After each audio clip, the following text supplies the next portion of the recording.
محترم بزرگ اور دوستو عزیز بھائیو، الحمدللہ آپ حضرات کے سامنے جنگ خیبر کے واقعات بیان ہو رہے ہیں۔ ان واقعات میں بہت ہی دلچسپ واقعہ ایک یہ بیان کیا گیا ہے کہ جب نبی کریم صلی اللہ علیہ وسلم نے اور صحابہ کرام رضی اللہ تعالیٰ عنہم نے خیبر کے قلعے کا محاصرہ کیا ہوا تھا، تو قلعہ خیبر میں ایک حبشی غلام تھا جو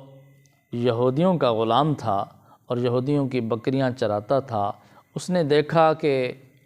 یہودیوں نے ہتھیار اٹھائے ہوئے ہیں، تو اس نے پوچھا کہ آج کیا ارادہ ہے، کسی سے جنگ کرنی ہے؟ تو یہودیوں نے جواب دیا کہ جس آدمی نے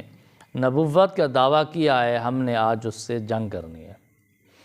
تو اس کے دل میں اللہ تعالیٰ نے یہ بات ڈال دی اور اس نے ارادہ کر لیا، طے کر لیا کہ میں نے اس شخصیت سے ضرور ملاقات کرنی ہے جس نے نبوت کا دعویٰ کیا ہے۔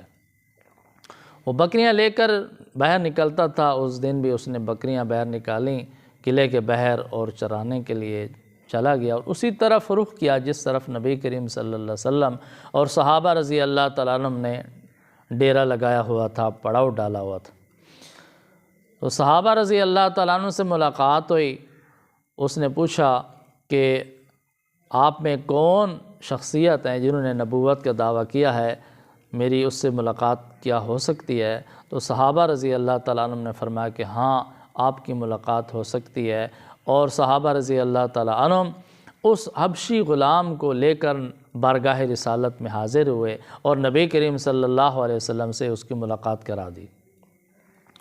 جب وہ حاضر خدمت ہوا تو اس نے عرض کی کہ آپ نے نبوت کا دعویٰ فرمایا ہے، تو آپ کی کیا دعوت ہے؟ تو نبی کریم صلی اللہ علیہ وسلم نے ارشاد فرمایا کہ میری دعوت یہ ہے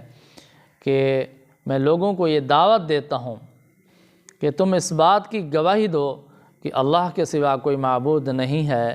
عبادت کے لائق صرف اللہ کی ذات ہے، اللہ کی عبادت کرو، اور اس بات کی گواہی دو کہ میں محمد صلی اللہ علیہ وسلم اللہ تعالیٰ کا سچا رسول ہوں۔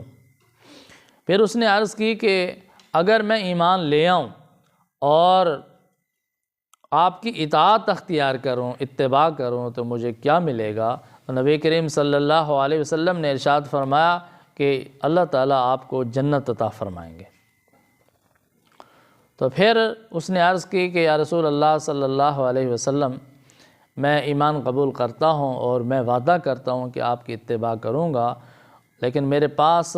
یہودیوں کی بکریاں ہیں، ان کا کیا کرنا چاہیے؟ میرے پاس امانت ہیں۔ تو نبی کریم صلی اللہ علیہ وسلم نے ارشاد فرمایا کہ یہ امانت یہودیوں کو واپس لوٹا دو،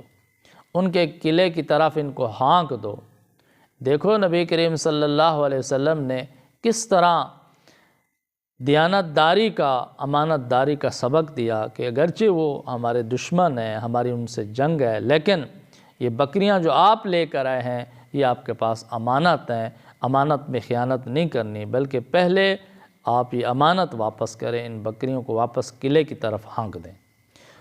اور یہ واپس چلی جائیں گی۔ اس نے ایسا ہی کیا، قلعے کی طرف ان کو ہانک دیا تو بکریاں واپس چلی گئیں۔ پھر وہ حاضر خدمت ہوا اور جہاد میں شریک ہوا اور اللہ کے راستے میں لڑتے لڑتے شہید ہو گیا۔ جب وہ شہید ہو گیا تو صحابہ رضی اللہ تعالیٰ عنہ نے عرض کی یا رسول اللہ صلی اللہ علیہ وسلم، شہداء میں ایک وہ آدمی بھی ہے جو اجنبی ہے۔ تو نبی کریم صلی اللہ علیہ وسلم تشریف لے گئے، اور جب اس کے قریب پہنچے تو آقا علیہ الصلوۃ والسلام نے چہرہ انور دوسری طرف پھیر لیا اور واپس تشریف لے آئے۔ صحابہ رضی اللہ تعالیٰ نے عرض کی یا رسول اللہ صلی اللہ علیہ وسلم، آپ اس صحابی رضی اللہ تعالیٰ عنہ کے پاس تشریف لے گئے تھے لیکن فوراً واپس تشریف لائے، وہاں بیٹھے نہیں، کوئی بات نہیں ارشاد فرمائی، رخ انور دوسری طرف پھیر لیا۔ تو نبی کریم صلی اللہ علیہ وسلم نے ارشاد فرمایا میں اپنے پیارے کے پاس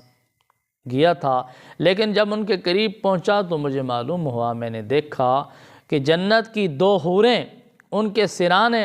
آئی ہوئی بیٹھی ہیں اور وہ ان سے بات چیت کر رہا ہے، تو اس لیے مجھے حیا آئی کہ میں ان کے قریب جاؤں اور ان کے پاس بیٹھوں، اس لیے میں واپس آ گیا اور میں نے چہرہ انور دوسری طرف پھیر لیا۔ تو میرے بھائی اور دوستو دیکھیں یہ صحابی رضی اللہ تعالیٰ عنہ کتنے خوش نصیب تھے کہ ابھی ابھی اسلام قبول کیا، اللہ تعالیٰ نے ایمان کی دولت سے نواز دیا اور پھر مقام صحابیت بھی عطا فرما دیا اور مقام شہادت بھی عطا فرما دیا۔ تو یہ قابل رشک ان کی موت تھی کہ اللہ تعالیٰ نے ان کو ایمان نصیب فرمایا اور اس کے بعد نہ کوئی سجدہ کیا، نہ نماز پڑھی، نہ روزہ رکھا، بلکہ اللہ کے راستے میں جہاد کیا، شہید ہو گئے اور جنت میں داخل ہو گئے۔ تو دعا ہے کہ اللہ تعالیٰ ہم سب کو صحابہ رضی اللہ تعالیٰ عنہم کے نقش قدم پر چلنے کی توفیق عطا فرمائے۔ وآخر دعوانا ان الحمد للہ رب العالمین۔